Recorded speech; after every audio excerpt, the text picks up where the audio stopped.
Good morning. Let's start first with the Parsha. Parsha this week is Va'etchanan, one of the hardest Parshas to pronounce. It means, and I prayed, and I begged, that Moshe says, I wanted to beg Hashem for permission to go into the promised land, but he refused to let me go into the promised land. Then Moshe turns to the people. Thank you very much. Then Moshe returns to the people and he warns them about when you go into the promised land to follow all of Hashem's commandments, not to turn to idols. He says, if you do, then you will be destroyed and thrown off the land that I'm giving you. He points out, goes through some what we could call the Jewish values, speaks about the how we saw Hashem took us out of Egypt. We saw Hashem, so to speak, at Mount Sinai. Never before has Hashem appeared to an entire people. We spoke about this. We spoke about the truth of the Torah, that we claim universal. We claim national revelation, that Hashem revealed himself to the entire people, giving us the opportunity to see and appreciate, to see Hashem directly instead of having to rely on others. Then the Moshe finishes his first speech. He separates 3 of the 6 cities of refuge. 3 are going to be east of the Jordan. 3 are going to be west of the Jordan. So 3 that are east of the Jordan, which is the land that he's already in, he sets them aside. And then he begins his second speech. His second speech begins with the 10 Commandments. He repeats the 10 Commandments that we heard on Mount Sinai. Then he describes how Hashem wanted to keep going, but the people couldn't handle it. They asked Moshe to go and get the rest for them. And then he then recites the Shema Yisrael, which we're familiar with the Shema. It's also found in this week's parsha. It includes the commandment to teach your children to study Torah, to wrap the tefillin, to write the mezuzah on your doorposts. At the end, again, he warns them not to. At the end, again, he warns them not to destroy the nations in the place they are coming, and warns them against marrying outside of the faith, because if you do, then your children will not be raised in the faith, and that will be the end of our people. That is the parsha in short of Va'eschanan. I should mention that today, the 5th of Av, is the yahrzeit, the anniversary of the passing of the Arizal. The Arizal of Yitzchak Luria was the greatest, perhaps the greatest Kabbalist of all times. Very, very influential figure in Kabbalah, in Judaism in general, and I think in modern thought. I think a lot of ideas that when we spoke about the Arizal, we explained the Arizal's impact. Many of the Arizal's ideas were brought in, really have become universal and part of our modern, the way we think about things and the way we see things. So we did a class previously about the Arizal, and you can listen to that. We did mention already the last few weeks that we are in a period known as the 3 weeks, a period of mourning for the destruction of the temple. That period of mourning culminates on Tisha B'Av, on the 9th of Av, which will be this coming Wednesday night and Thursday. It is a fast day where all who can should fast. If someone cannot fast because it would be dangerous for them to fast, they are not required to do so. But otherwise, everyone who can should try to fast. Even pregnant women that usually, or nursing women that usually avoid fasting, if they can, should fast this fast of Tisha B'Av. It's a 24-and-a-half-hour fast.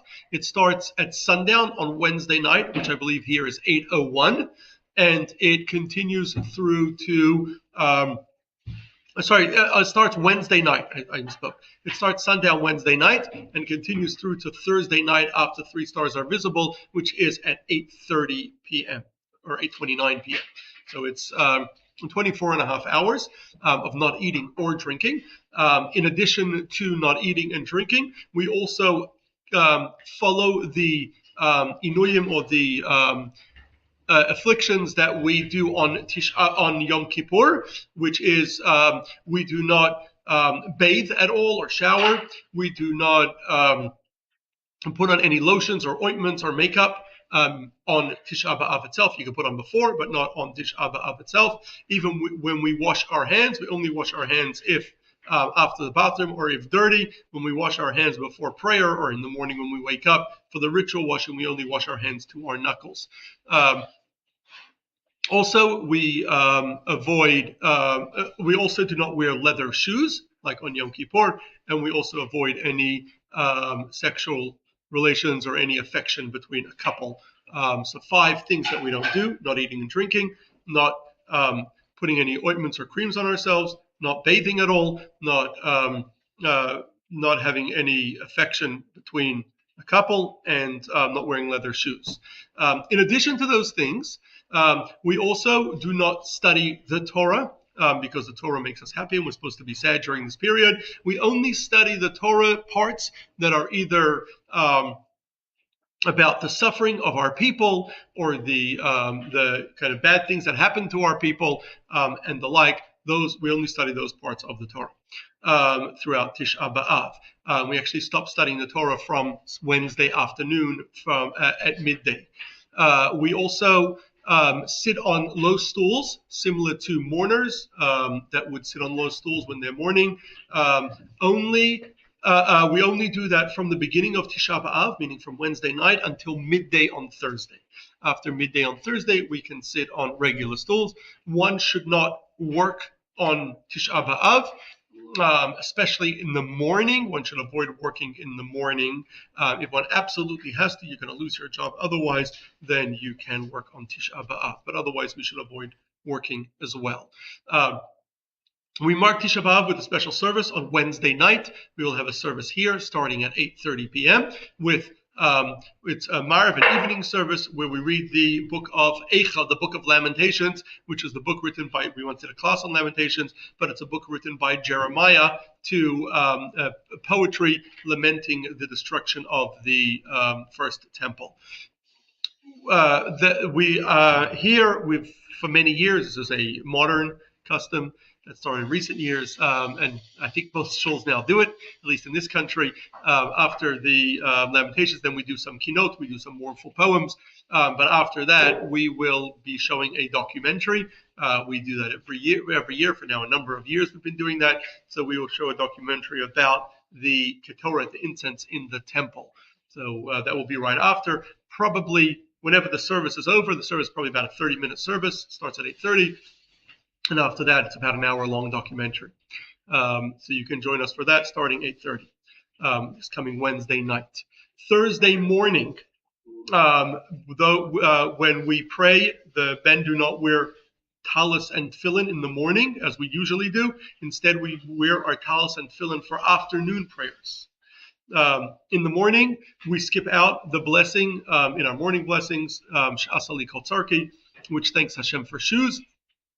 We have our prayers. We skip out certain parts of the prayers because it's Tisha B'Av, but we have our regular morning prayers without the talis and tefillin. After we have a Torah reading for Tisha B'Av, and then after the Torah reading, we sit down and we read mournful poems about the day. We have about some 50-something poems that the Ashkenazi custom is to read. Different communities have different customs of poems to read, and that we read that kind of till late morning. And then in the afternoon, we have a special service where we wear talis and tefillin. It's the only time of the year we wear our talis and tefillin.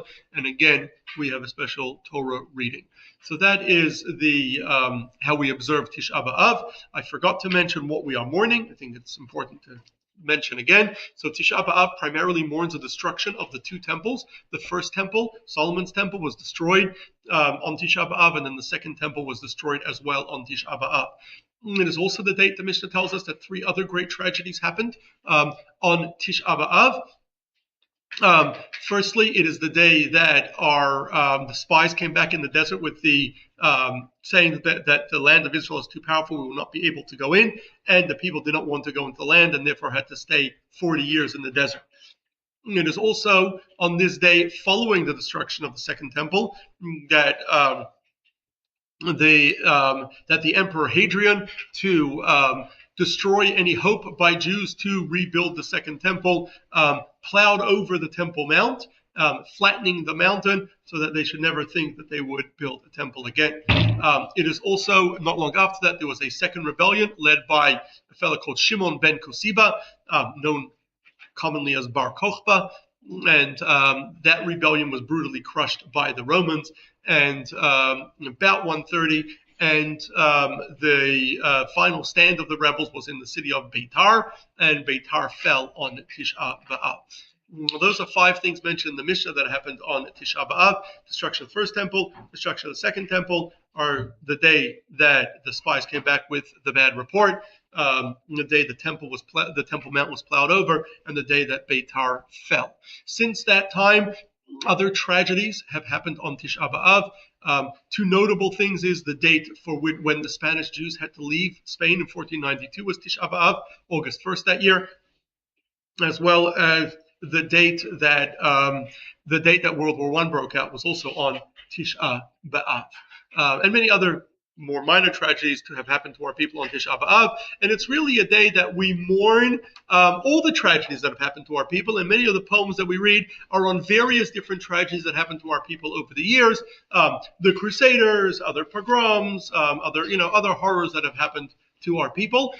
It is not something that we like to focus on. We shouldn't spend a long time as Jews focusing on the horrors that happened to our people, but it's also something that we should not forget, and we need to remember. So we have this 3-week period, and particularly the date of Tisha B'Av as a date to remember all the horrible tragedies that happened to our people. In this class over the years, I think we've covered a number of such tragedies. There are many, many, many more that we have not covered, but we've spoken about the first destruction of the first temple, destruction of the second temple, the Bar Kokhba rebellion, the expulsion of Jews from Spain, the Crusaders, the 1648-1649 massacres, among others that I think we have discussed, although unfortunately, while those are maybe the most notable ones, there are many, many more.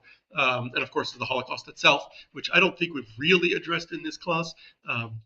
Thankfully, there's a lot else out there on the Holocaust, but maybe we should do some classes touching on at least perspective on the Holocaust at some point. And so that's about Tisha B'Av in short, how to observe it and what we are marking. Let me open it to questions, and then we will move on to our topic for today. And before I do, let me again thank Adele for sponsoring our breakfast this morning. But you weren't here earlier when I mentioned your name. Okay, go ahead, Adele. Just briefly, what was the rebellion with Bar Kokhba about? Bar Kokhba, the Jews were very unhappy with Roman rule, and Bar Kokhba led a large rebellion against the Romans that initially, like the earlier rebellion, was somewhat successful, but then it was put down quite brutally.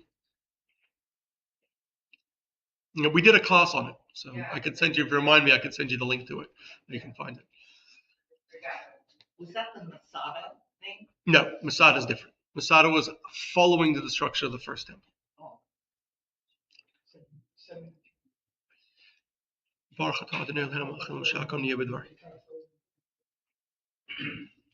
A question about the leather shoes. Sure. Can you tell me why that is again? Why can we not wear leather shoes? That is a very good question. So there's a lot of mistakes or kind of misunderstandings when it comes to leather shoes. At the days when our sages made this rule, the days of the Sanhedrin, the only comfortable shoes were leather. It was either leather or wooden clogs. Those were your options, right? They didn't have Crocs or sandals, comfortable sandals and the like. Skechers, right? Didn't exist. So that's what they had. So they made the decree that you shouldn't wear leather shoes. You could wear they didn't want you to go barefoot. You could wear wooden clogs if you want. In more recent years, we have many forms of very comfortable shoes that are not leather. There's been some debate among halachic scholars as to whether the prohibition was a prohibition of comfortable shoes or prohibition unique to leather shoes. Generally, it's accepted that the prohibition is for leather shoes because that's the way the prohibition was made, and we don't add our own prohibitions today, even if there are more comfortable shoes, and you can be very comfortable with Skechers. Some Skechers are leather, I should point out. So they just don't let you wear comfortable shoes. I thought it was no. Because the animal, even the animal. Yeah, so the leather is over comfortable shoes and has nothing to do with animals. Yes, that's a mistake. Yes. Why was Moses not allowed to enter the land of Israel? Why was Moses not allowed to enter the land of Israel? Because he had sinned at the waters of contention. Exactly what his sin is a contentious itself.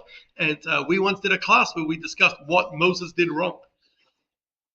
And that's a very, very, very contentious question. There's many, many different answers to that question. Let's move straight on to our topic for today.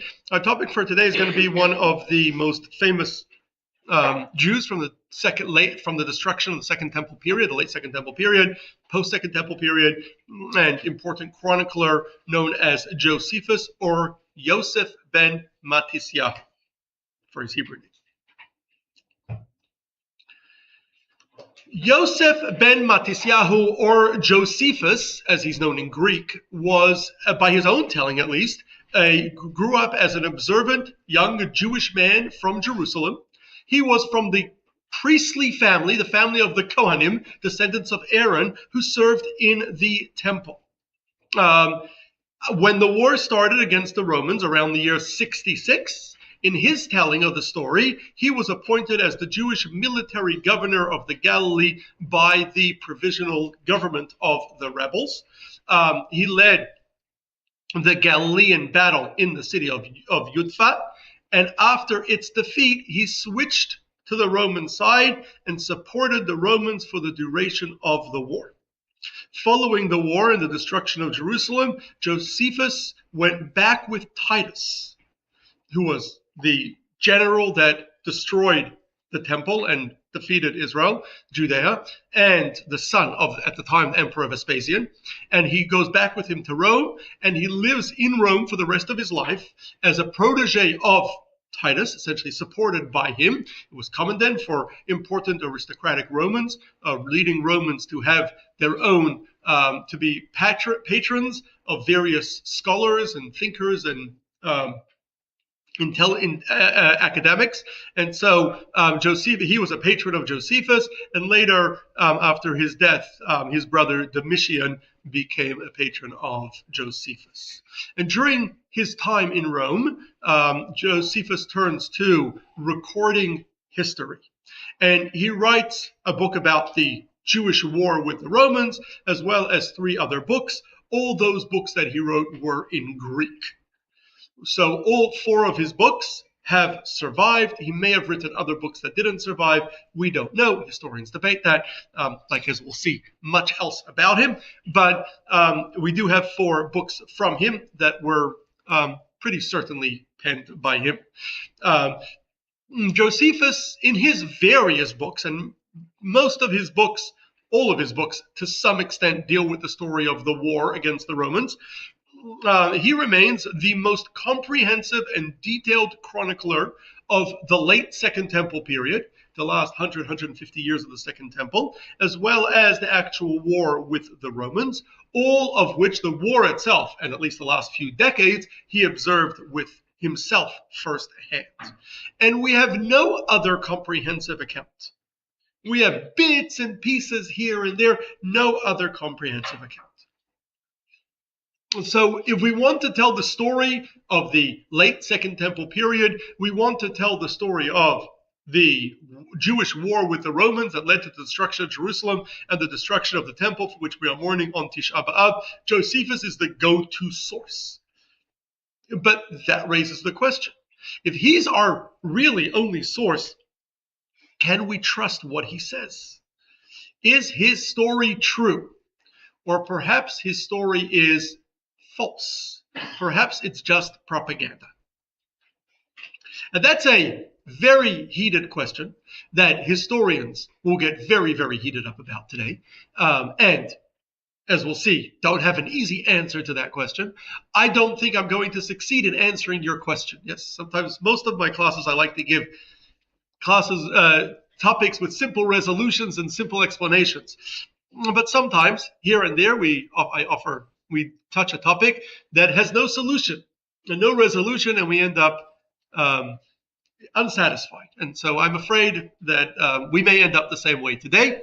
There's a lot of unknown about Josephus. But let me first tell you his story, or at least let's tell his story the way he tells it in his own books. He wrote an enormous amount on his story, including one of his books is his own autobiography. So we have a lot of information about him from his books. I'm not going to give you the whole story in detail. That can take us, we can do many weeks on Josephus, and there are university courses just dedicated to Josephus and professors who spend their lives studying Josephus. So we're not going to tell his whole story, but let me tell you his story in short. He is born and raised in Jerusalem, as we said, to a leading Kohanic family. As a child, he studied Torah, as most Jewish children would have, certainly children of aristocratic Jewish families. He says that he also studied basic Greek as a child in Jerusalem, which would not be impossible. At the time, Israel was ruled by the Romans. The Eastern Roman Empire spoke Greek. Israel would be in the Eastern Roman Empire, and so the Romans over there spoke Greek. And so it was always and even many Jews were Hellenists, were Greek speaking. So it would not be unusual for at least Jewish children, even if the majority was speaking Aramaic, for them to learn Greek. Historians debate as to, like everything else, as to how good Josephus's Greek actually was, but that's not for now. The way he tells it is, when he's 16, he joined what he called an Essene cult. Essenes are this group that he describes that we don't really have any much sources for from anywhere else. These kind of groups of ascetics that lived far away from civilization and kind of focused on purity, going to the mikveh a lot, not touching things, and studying Torah. And so there were, according in his description, there were many of these groups, and he lives on an Essene commune for 3 years, after which he returns to Jerusalem. At the age of 26, he joined a delegation of Kohanim going to Rome to plead on behalf of relatives that had been arrested by the Roman governor. This was fairly common in Rome. Every province in Rome was led by various governors and prefects and all sorts of other leadership positions. They were virtually all corrupt. Corruption in Rome was extremely common, and if you couldn't get what you wanted from the local governor, the solution was you go back to Rome itself and you get an order from the Roman leadership, and then they could tell the governors what to do. And so that was fairly common. People did that often. He says he spent 2 years in Rome before coming back to Jerusalem, just before the year 66, as the rebellion against Rome is heating up. Around the year 66, there are already groups of what are called zealots, and he zeroes in on a particular group called Sicari, which meant daggers, who were these violent groups that were pushing to overthrow the Romans. This rebellion was not generally supported by the Jewish leadership, by the religious leadership, by the community leadership, did not generally support the rebellion, although all Jews had many complaints against the Roman rule. The Romans were pretty harsh against Jews, failing to defend Jews in violence between Greeks and Jews, punishing Jews unfairly, instating taxes against Jews, stealing from the temple. They had a long litany of complaints against the Roman governors and the Roman troops and the Roman leadership. And yet most people were not advocating for rebellion, but there were these zealot groups that were very strongly advocating for the rebellion. The details of the rebellion are not for now. We spoke about it in a different class. We're on the destruction of the Second Temple. But once the rebellion took off, they did manage to defeat the local Roman garrisons that were in the area. They managed to defeat a large Roman army that came to try to quell the unrest, and essentially the Romans were, for a very short period, thrown out of Israel. At this point, although the fights with the Romans were mostly being done by these individual zealot groups, once the Romans were gone, the religious Jewish leadership stepped in to put these groups in place, and led by the Sanhedrin, the Supreme Council of Judaism, which was the religious body that led the Jewish people, led by Rabban Shimon ben Gamliel, who was the president of the Sanhedrin at the time. And they step in, essentially creating a provincial government to manage the country. While the provincial government is trying to keep the peace, they're trying to prepare for war, knowing that Roman legions are going to come in very large numbers. They're fortifying cities, collecting weapons and supplies, training soldiers. At the same time, they're also frantically negotiating with the Romans for peace. They would like the Romans, they don't want a full rebellion against the Romans. They would like to figure, although the Zealots do, but the Jewish leadership would like to figure things out with the Romans, have a negotiated peace, happy to be under Roman rule, but just without the same persecution that they had previously. At this point, Josephus says that he is sent, he's 29 or 30 years old. At this point, he's sent by the Sanhedrin, by the Supreme Council and the government at the time, to be the governor of the Galilee. The Galilee is the region of northern Israel. It's a fairly large region. And he, as a young man, is appointed as the governor of the Galilee. And Josephus describes his 2 years as leader of the Galilee in quite great detail. In fact, he has a book almost entirely dedicated to it. And he has a lot of work to do because, firstly, he has to pacify Jewish cities and communities that don't support the war. There were many Jews and Jewish communities that supported the Romans, that wanted the Romans, that were happy to surrender immediately to the Romans and didn't want to fight at all. He had to get them on the side of the rebels. He also had to deal with the violent zealots. Many of them were attacking Romans and Roman supporters at will, and many of them were just randomly attacking their fellow Jews, attacking towns just for their own personal gain, attacking people on the highways as bandits. And so many of these zealots were violent and had to be gotten into control. He also had to deal with many competitors, people who thought he was doing a bad job, or many people thought that he wasn't really loyal to the cause, to the Jewish cause, that is. He was really secretly siding with the Romans. Turns out that in that detail, they seem to have been right. He really was siding with the Romans. His greatest nemesis is Yochanan ben Levi of Gush Chalav, whom he has every bad thing to say about him repeatedly throughout all his books. He describes him as he's also a rebel leader, a zealot leader in the Galilee.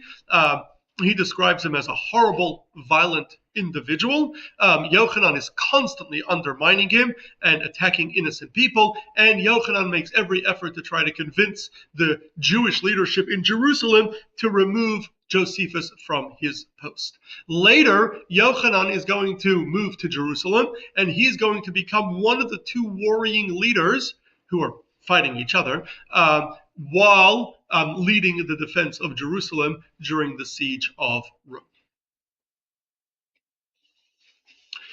So after about 2 years of governor and preparing the land, and with various run-ins with the Roman general Vespasian arrives. He's a leading general. He arrives with 2 legions, these enormous numbers of troops, and they begin to attack city after city in the Galilee. Many cities surrender straight away. Their first major battle was for the city of Yudfat. Yudfat was a city with natural defense because it stood on top of a mountain with difficult ways to get up. There were strong walls around Yudfat. However, the Romans besieged the cities, and as they did, and they had already perfected this, they began battering the walls of the cities. Josephus and the fighters inside tried to defend the city, pouring things on the Romans, attacking the Romans, running out and attacking the Romans. But after some time, the city does fall to the Romans, and Josephus with 40 fighters retreat, and they hide in a cistern deep underground. They are surrounded by the Romans. They really have no way out, and so they decide to commit mass suicide. This is what Josephus tells us. What they're going to do is they're going to draw lots, and for the first 20 people to be killed, 20 other people, the other 20 are going to kill them. Then there'll be 20 left, and again they'll draw lots for 10 to kill 10, and that way they keep going until there are only 2 left. Josephus says that he managed to orchestrate the lots and rig them in a way that he was one of the last two remaining. It's him and one other guy, and he convinces that other person to surrender with him to the Romans. He says the original 40 refused to surrender. This last person, he convinces them to surrender to the Romans. They surrender to the Romans. He's brought before Vespasian, and he predicts to Vespasian that he will soon become emperor. He actually claims to have had such a dream. And in fact, he claims that he had many dreams that predicted the future. And he was somewhat of an oracle in his own telling, where he was able to predict the future. Vespasian is flattered by his prediction and keeps him imprisoned, but under good conditions, until soon after, indeed, Vespasian gets news from Rome that he has been appointed emperor, and Josephus is now freed, having been the one to predict him becoming emperor. So Vespasian then goes back to Rome to take on the role of emperor and appoints his son Titus to finish the defeat of the rebellion. And Josephus remains in the land of Judea and Israel with Titus as an advisor to Titus. He travels with the Roman legion, and he encourages Jews to surrender to the Romans wherever he goes. He gives speeches to the Jewish defenders of Jerusalem and other places, encouraging them to surrender. The Romans do win that war, defeat Jerusalem, destroy Jerusalem, kill many Jews, take many Jews captive. Following the war, Josephus, as he writes, goes back to Rome with Titus, where, as we said before, he becomes Titus's protege, supported by Titus and then later his brother Domitian. He goes so far as to change his name to Josephus Flavius. The Flavius being the last name of Vespasian, Titus, and Domitian, the Flavian emperors. And that was common in Rome, where if you had a patron, you would then change your name to your patron's name. That was common in Rome. So he does that as well. And he continues to live in Rome for the next 30 years, where essentially he hangs out with the high-level intellectuals of Roman society. And he becomes a writer, a historian, and spends the rest of his time writing books. So he writes 4 books in Greek. Greek would have been, firstly, the language we said of the Eastern Roman Empire, but it was the intellectual language of the Roman Empire. It was the language that intellectuals of Rome would have spoken. Well, the official language of Rome itself was Latin, but the intellectuals spoke Greek. That was the kind of language of wisdom at the time. So he writes 4 books. The first book, called The Jewish War, starts with a history of the Jews from the Hasmonean rebellion. That's a rebellion that led to the Hanukkah miracle about 150 years before the destruction of the temple. But it focuses on the Great War. Most of it speaks about the war that he witnessed, first as a rebel and then later on the Roman side. The second book that he writes is a book called Antiquities of the Jews. It's essentially a history book of the Jewish people for a non-Jewish Greek audience, a Roman audience. And he tells the story starting with Noah, right at the very beginning of the Torah, the flood, goes all the way through Abraham and Moses and the Exodus and King David, and goes through the whole story of the Jewish people, continues through the destruction of the first temple, the rebuilding of the second temple, through the Second Temple period, the wars of the Hasmoneans, and concludes with a much shorter version of the rebellion against Rome and the destruction of the temple. So essentially covering some 2,000 years of Jewish history before the destruction of the temple. The third book that he writes is a book called Against Apion. Apion was an Egyptian anti-Semitic author, an Egyptian Greek author living in Egypt called Apion. And Apion himself quotes from many other anti-Semitic authors that write all sorts of horrible things about Jews and Judaism. And essentially this is a defense where he goes to great lengths to try to defend Jews, Judaism, the Torah, the commandments. He speaks about the Torah and many of the commandments over there as well. Most of the books that he writes against, we don't have those books. Those books did not survive, and we only know about them thanks to the book of Josephus that did survive. The fourth and final book that he writes is his own autobiography that he calls The Life of Josephus, where he tells his entire life story from when he was born until that point, and by now some almost 30 years after the destruction of the temple. And but the book, although it does go through his entire autobiography, the vast majority of the book, like 2/3 of it, actually speaks about the period that he was governor in the Galilee. So it's almost entirely speaking about a very short period of his life as he's a governor in the Galilee. And it's written to counter a Jewish Hellenist, which would be a Jewish Greek, a Jew who spoke Greek culturally, by the name of Justus of Tiberias, who would have known Josephus from his time in the Galilee, and accused Josephus as incompetent and undermining the war, and apparently had written a whole book against Josephus and his conduct as governor in the Galilee. And this autobiography, although it tells about his life in general, it's primarily a defense of his actions against accusations that had been published in his day about his incompetence and his treachery. So those are the books that we have from Josephus. Now, Josephus himself claims to have written a number of other books that we don't have. Now, it's hard to know whether he wrote them or he didn't, because most books that were written in that period, or all books were written by hand. The only way your book survives is if people copy it. And then people continue copying it and continue copying it. And handwritten copies still exist at the time that printing is invented, and eventually it gets printed, right? Printing is not invented until the 15th century, right? Which would be almost 1,500 years after Josephus. So it has to have survived the manuscript for 1,500 years. Not a lot of books had that happen to them, right? You have to have a lot of interest in your book to have it survive. We know the names of countless books, including many, many books quoted in, for example, in Josephus's book against Apion, and none of those books survived. So Josephus may well have written other books that didn't survive. Very possible. We don't know. However, one thing that he writes is that he wrote an account of the war for the Jews, for Jews, and he wrote that in the Jewish language. Now, what is the Jewish language? What language do you think he wrote it? We don't really know. We usually think of the Jewish language as being Hebrew. Hebrew was definitely the scholarly language of scholars and the language of the Torah and the language of the prayers, but it wasn't the spoken language at the time. The language that most Jews spoke at the time was Aramaic.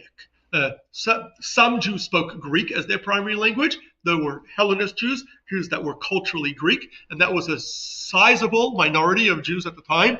And in some places outside of Israel and Babylon, they were a majority, such as in Egypt. But the Hellenist Jews would have spoken Greek, and most other Jews, whether in Israel, in Babylon, would have spoken, in Syria, would have spoken Aramaic as their primary language. So maybe he wrote it in Hebrew, maybe he wrote it in Aramaic. Now, we do have a book that did survive, that is attributed to Josephus, written in Hebrew.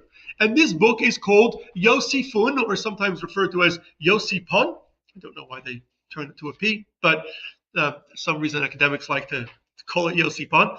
But it is a book that is, at the beginning, similar to the Book of Antiquities. It starts with the story of Noah. It moves through history. It focuses on not just Jewish history, but general history as well, Greek history as well. But the majority of the book speaks about the war with the Jews. The book has, much of it is very, very similar, at least the War of the Jews part, is very, very similar to the War of the Jews that he wrote in Greek. However, there are countless changes between the two books, making them quite different books. Now, modern day critics have pointed out that there are some details in Josephus's book known as Yosifon in Hebrew, Yosifun, that there are some details that could not possibly have been written by Josephus because they mention things that did not exist in his day. And a classic example that they all quote is that at the very beginning of his book, when speaking about Noah and his grandchildren, how they spread out among became 70 nations, and he kind of describes each grandchild mentioned in the Torah, which nation they become. And he mentions the Huns and the Bulgars. The Huns meaning the original Hungarians, and the Bulgars later became Bulgaria. So these were groups that existed in early medieval times. But in the days of Josephus, neither of these tribes existed, at least not in the European area. They were nowhere near there, and they did not really exist as separate tribes, to the best of our knowledge. So there's no way Josephus would have been able to write about them. It sounds like the writings of a later scholar. And so some people think that what happened is a Jew who spoke Greek decided to translate Josephus into Hebrew and reworked it, changed it a lot, wrote a lot of general history into it, changed a lot of details to make it better for a Jewish audience, and that became Josephus, actually not written by Josephus, but a copy of Josephus's other books and bits and pieces from elsewhere, and that was written by a later anonymous Jew. We don't know who it is. Others think that maybe it is an original text written by Josephus, but it was corrupted. It was definitely corrupted because there are definitely details in there that could not possibly have been written by Josephus, because simply history hadn't yet happened in Josephus's time, but had to have been written later. So there was an original text, but things were added and changed over the years, which is fairly common in ancient books for things to have been changed over the years. In fact, we have some versions of Josephus's other books that also have variations and changes. So that's not unusual. The book Josephus is very old. The earliest person to reference it is the Halachot Gedolot, written in the 9th century. So in the 800s already, we already have references to the book of Josephus. We even seem to have earlier references, not that quoted directly, but seem to have read the book Josephus and copy details from there, going back even to the 7th century. So it's certainly very, very ancient. Whether it was written by Josephus and corrupted, whether it was translated from Josephus's War of the Jews and adjusted by another Jew, we don't ultimately know. Most historians think it was not written by Josephus, but we really don't know. So based on what we said, who was Josephus? Who was this? We told kind of his story the way he tells it. Who was he? Well, based on his own account, he's an observant Jew. He's a believer in the oral tradition. There were at the time many sects and breakaway groups from the Jewish people. There were Hellenist Jews that were not really very observant at the time, although they were technically Jewish and probably kept some commandments and were not careful to keep all the commandments. He seems to be a very observant Jew. He grows up in Jerusalem. He's part of the temple service, the center of Judaism. He seems to be somewhat knowledgeable in Judaism. In his book Against Apion, he writes a lot of details about Judaism. He seems to be fairly knowledgeable in Judaism and Jewish law, although some things he writes are not in line with halacha, with the law. Maybe different reasons for that. Maybe there were different schools of halacha at the time before things were finalized. He's remember very early on, beginning of what we'd call the Mishnaic period.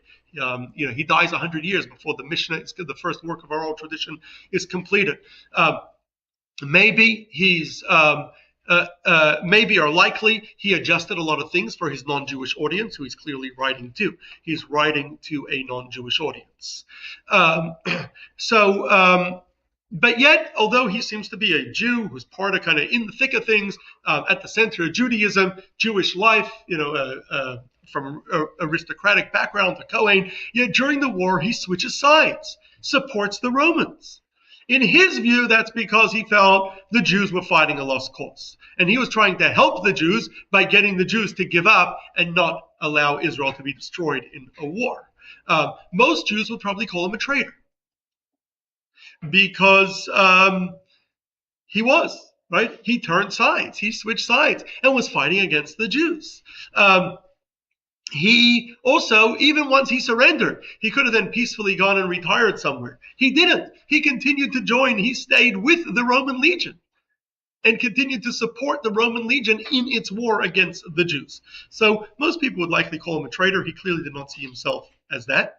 After the war, he essentially gets a second life. From being a traditionalist, aristocratic, Jerusalemite, Jewish Kohen, he moves to becoming an Roman intellectual, essentially, a Roman Greek-speaking intellectual. There were many Jewish Roman intellectuals at the time, in the empire at the time, so it's not unusual. Most of those Roman intellectuals would have been people who grew up within Hellenist culture, people like Philo of Alexandria, who were Greek-speaking from birth, who who grew up probably not that observant in the commandments, and more culturally Greek than Jewish. But Josephus seems to have actually been brought up as a traditionalist Aramaic-speaking Jew, and yet later in life he kind of switches identities and becomes this Roman intellectual. So that's, according to Josephus, who he was. That's his story and his books, according to that he himself wrote. And that brings us back to our big question. Can we trust anything that Josephus says? Now, we pointed out that much of what we know about Jewish history for the last 150 years of the Second Temple, and virtually all that we know about the war with the Romans comes from Josephus. We have bits and pieces in other places, a little bit from other Greek writers, bits and pieces from that are found in various places in the Talmud and Midrashic literature. We have modern day, we have a lot of archaeology that we have dug up, but we don't really have a comprehensive story. So if we wanted to tell the story, can we tell Josephus' story? Is it true? So there are certain things that he wrote, many things that he wrote that are certainly accurate. His general description of major events seems to be very accurate. The sieges that he described of different places, like Yudfat, or Gamla, or Masada, we've found archaeological evidence for those sieges in those places. That seems all to be correct. We've proven it with modern archaeology. His basic discussion of the battles, Vespasian becoming emperor while in Judea, being appointed as emperor, Titus taking over the battle, the details of the Roman legions and how the Roman legions fought. We have a lot of other sources regarding how Roman legions worked and how they fought.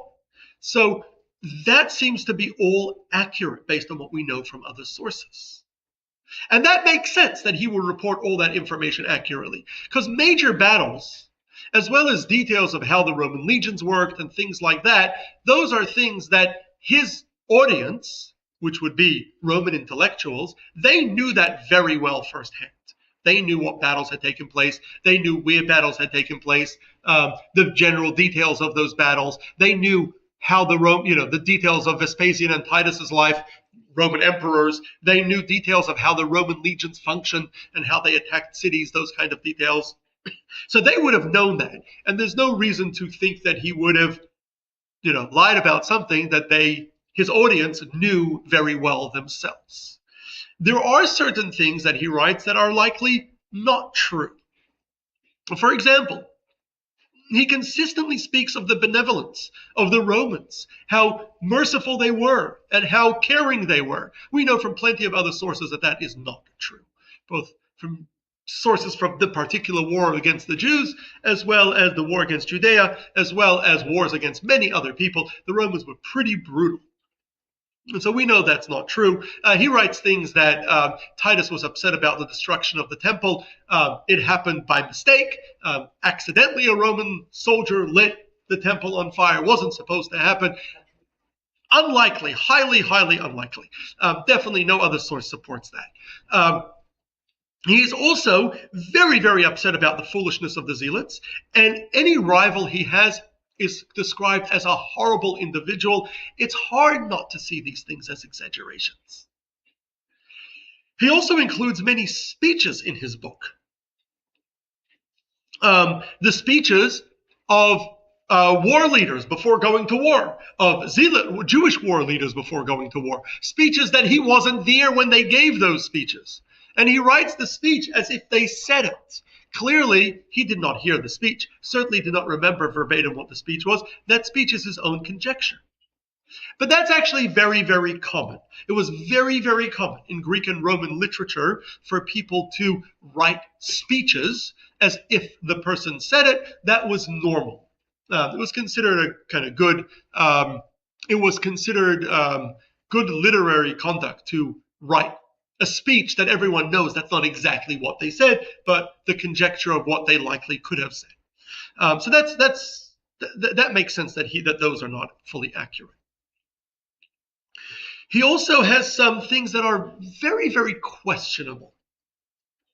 Maybe they're accurate, but very questionable. For example, one of the kind of key stories that he tells is how right after being captured by the Romans and brought before General Vespasian, he tells Vespasian that he had a dream that Vespasian will become emperor. And it's because of that dream that Vespasian decided to keep it and allow him to live and eventually free him and make him his advisor. Now, that story, well, maybe is suspect on its own. Whether Josephus really had dreams that predicted the future, it's possible. But there's also a very similar story told in the Talmud and in other Jewish sources about the great sage Rabban Yochanan ben Zakkai, who was the spiritual leader of the Jewish people, that he came before Vespasian to negotiate peace with Vespasian and introduces himself by telling Vespasian that you will become emperor. Now, a story that happened with the leading religious Jewish figure of the day, Rabban Yochanan ben Zakkai, certainly became very quickly widespread and was very, very well known. Josephus almost certainly would have heard that story, right? A story that happens with Josephus, less likely to be well known until he wrote it in his book, which was written for Greeks. We don't know how many Jews even read his book in early times. Historians debate that. There don't seem to be any early Jewish sources to quote his books during the classical period. So it doesn't seem that Jews widely read his books. So it's most likely that he got his story from the well-known story about Rabban Yochanan ben Zakkai than the other way around. Theoretically possible it happened to both of them? Possible. It could be, right? We will never know. Then many of his claims that he argues, many of the things that he writes, don't actually add up if you put it through a critical lens. One example that's been pointed out is his nemesis is Yochanan ben Levi of Gush Chalef. And he is the worst, most horrible person who steals, murders, kills people, cannot be trusted a word he says. He's a violent zealot, just a troublemaker. But he also points out and mentions in more than one place that Yochanan ben Levi of Gush Chalef had a very good relationship with Rabban Shimon ben Gamliel, the president of the Sanhedrin. And which made it very hard because Yochanan was trying to unseat him from his governorship in the Galilee, and he had to send messengers, and he got his family involved. His father, who was very prominent, stepped in to try to help him in front of the Sanhedrin, given that Yochanan was so well connected. Which makes you wonder, if he was a mass murderer, tyrant, bandit, horrible individual, how does he have such a good connection with the religious leadership? Are they in cahoots with the mafia? What's going on, right? It could be, but he doesn't describe the religious leadership as being corrupt by any means. So something doesn't add up there. And there's countless similar, this is the most notable example, but there's countless other examples where things he describes doesn't really add up. Which leads us to believe, and most historians do believe, that when he writes his book, he has very strong biases in what he is writing. And these biases come throughout all of his books.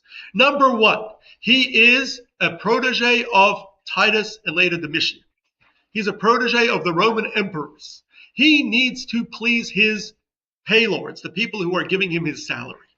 and really keeping him alive because, he's just a Jew and they could order his death in a moment. But they're paying his salary. They're supporting him. They're allowing him to live the, high level life that he's living in Rome. That he's living in their homes, in homes owned by them at least. And so he needs to please Titus. That's number one. And later Domitian after Titus's death. He needs to please them. That's certain. His second bias is that he wants to clear his own name within Roman society. If he was responsible for excesses, if he was responsible for the rebellion, he needs to clear his own name. He was really the good guy all along, trying to get the Jews to figure it out with the Romans, which is what he claims, and he's trying to clean his own name within Roman society. He does, by the way, one thing that comes out very clearly in his book is he is very, very arrogant. He can do no wrong. He's figured it all out. He's always trying to help everyone and save everyone, and he keeps saving everyone. So he comes across as very arrogant. A third thing that comes out from his books, which is very clearly the goal of his third book against Apion, but also seems to be a bias that leaks out in the other books, is that he's writing to Romans. The book wasn't written for Jews. It's written for non-Jewish Romans. And he's trying, as a Jew, he wants to defend Jews and Judaism. There are clearly at the time many, many anti-Semites, many people that think that Jews are horrible people and that Judaism is a horrible religion. And he wants to defend Jews that they're not so bad. They're actually really good. And so he describes a lot about, Jewish bravery and Jewish might and the strength of the Jewish warriors, which were things that Romans would value. And so he is definitely playing up Jews and their bravery and their might and their intelligence to the Romans, for Romans to see Jews in a more positive light. And then the final bias that he clearly has is he has a lot of enemies. He's made over the years many, many enemies, many people he cannot stand, some of who are no longer alive, some of who are long dead, but he still hates them, and he goes to every effort to defame those enemies that he's made over the years, and he doesn't mince words when it comes to describing particularly Yochanan ben Levi, but Shimon ben Giora and many, many others that he dislikes. He goes to great lengths to disparage his enemies, which then raises the question, how much of what Josephus wrote is true? How much is his own imagination? If we had comparative contemporary sources, if there were other sources, what we could do is we could compare them and say, well, this is a better source. What do they say in the better source? Unfortunately, we don't really have any other good sources. So there's simply no way to know. Is his story 90% true and 10% made up? Is it 90% made up and 10% true? There's really no way to know. Perhaps his most famous story is the way he ends off the book War of the Jews with the siege of Masada, which when the siege of Masada happens, he wasn't even in the land of Israel by his own account. He was already in Rome. And he describes the siege of Masada, how there were defenders that escaped Jerusalem and fled to the fortress of Masada, where they held out against the Romans for another 3 years. And the Romans besiege Masada, and when they see there's no hope, the Romans breach the walls, they all commit mass suicide. And that has become kind of especially in modern times, modern Zionism made Masada a very important theme, and it has become an important tourist attraction, an important story. But did it happen? We know there was a siege of Masada, that we know because we found the evidence, but when was the siege? How long did that siege last? And most importantly, did the fighters really commit suicide at the end? And the answer is, we really don't know. We have no other source for this story. So other than knowing from archaeology that the Masada exists and there was a siege there, we know very little else about it. And we don't know. Should we believe him? Should we not? So historians have tried to resolve this question. And as I said, there are plenty of people who spend their lives just studying this and trying to answer these questions. So one way that historians have tried to do is read his books critically, what we call critical studies. And essentially to read it very, very carefully and try to figure out what is true, what isn't, raising questions on his story, attempting to answer them, looking at the few source and archaeological discoveries that we have, and try to piece together what actually happened. This is very challenging, and there's some debate as to how much critical reading of books, critical literary reading of old books really gives you good information, and how much of it is just, our own imagination. But that's a question of its own. And can you really, by reading Josephus critically, figure things out? Perhaps most notable is Rabbi Yitzchak Isaac Halevi in his book Dorot HaRishonim, who reads Josephus critically, compares it to other sources, and he comes up with a whole story that is totally different from the story Josephus actually tells himself. We don't know. We really don't know. So when we tell the story of the destruction of the temple, when we tell the story of the war, generally the story is told the way Josephus tells it, through Josephus's lens. Mostly, except for the stuff that are clearly embellishments. But because that's all we have. In the end, we don't have anything more, and we really don't know what we should believe. But there is one thing that is certain. I'll conclude with this. There's one thing that is certain. Josephus describes in detail the friction between the moderates and the zealots, between the different groups of zealots themselves, the friction among Jews, and the inability of Jews to get their act together. The friction itself that led to the rebellion, in other words, the rebellion came because of Jewish infighting, led Jews to attack Romans as well. Jews trying to outdo each other in their hatred for the Romans led Jews to attack Romans, leading to the rebellion. Essentially, it was this civil war that led to the rebellion that doomed the efforts to negotiate a solution to the rebellion, which was clearly attempted, but the rebels trying to get all the different groups and factions to agree on terms of ceasefire, especially since some would not even consider peace with the Romans, was virtually impossible, and that's why it failed. And then later, the actual collapse of the rebellion very much was a result of Jewish infighting, because even while Jerusalem was besieged, there were multiple different militias in Jerusalem killing each other. And this is something that Josephus describes quite in detail and makes note multiple times about the horrors of Jewish infighting. It's something that not just Josephus tells, but countless other sources that we have, Jewish sources that we have from the Talmud, from the Midrashim, make it very clear that both the rebellion, the failure to resolve the rebellion with coming to a negotiated resolution, as well as the failure to win the war, all resulted from, each stage resulted from Jewish infighting. And if Jews could have just gotten along, they would have been able to probably figure it out and make peace with the Romans, never start the war, make peace, defend themselves successfully enough that for the Romans to give up. All those things were highly possible if they would have been able to get along. And that our sages say because of that our temple was destroyed because of sinat chinam, baseless hatred, disliking others for no reason. And this inability for Jews to get along was clearly the source of our destruction of the temple, destruction of Judea. Our loss of independence was a result of Jews' inability to get along. And frankly, it's led to many, many Jewish calamities.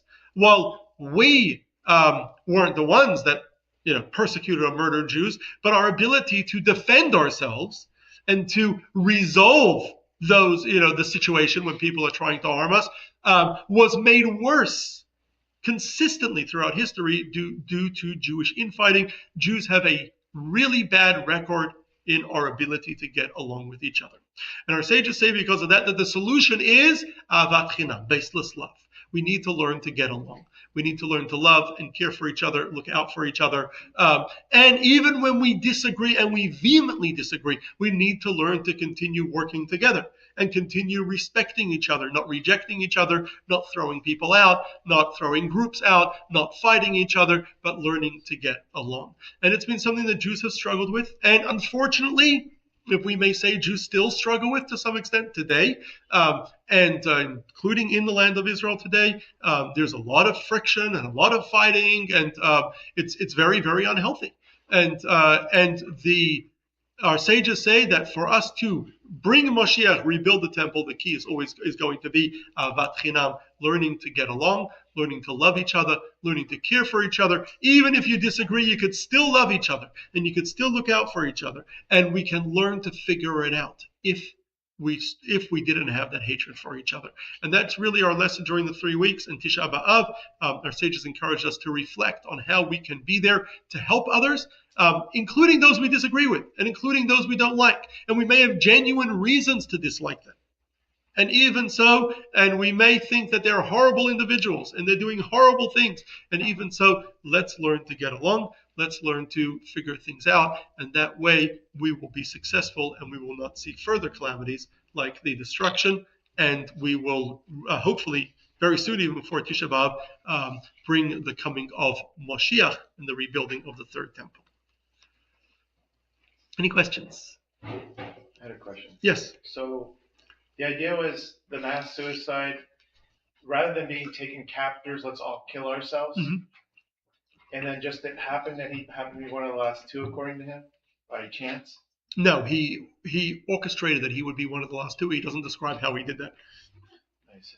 And then what happened to the other person? They both together agreed to leave. He doesn't say what happened to the other person once they both surrendered. We don't know. We don't know who the other person was. Again, this is a story told by him. Is that story true? Yeah. We don't know. He tells it. Josephus tells it. His record is questionable. All historians agree that the major things he writes is true, and all historians agree that some things he writes are certainly not correct. Or they went to undergo torture So- or something? So which of those are true? We don't know. Are these fantastical stories about, kind of how he escaped from the cistern in Yudfat? Is that true? We don't know. There's no way anybody would know. But were they going to undergo horrible things like torture? Would they have undergone torture? Possibly, likely. The leader of the rebels, Shimon ben Kiora, Josephus describes how he's brought back to Rome, and he's burned over there, or hung publicly over there in Rome, as kind of part of the victory procession. They have him lead the procession as a captive, and then they kill him as part of the procession. So that's what they did. Did they torture many Jews? They certainly tortured many Jews. Would he have been tortured? I don't know. It's likely true that he was governor, or at least a leading figure. Exactly what his role is, we don't know. But it's likely true he was a leading figure in the Galilee. It's also true that at some point he switched sides.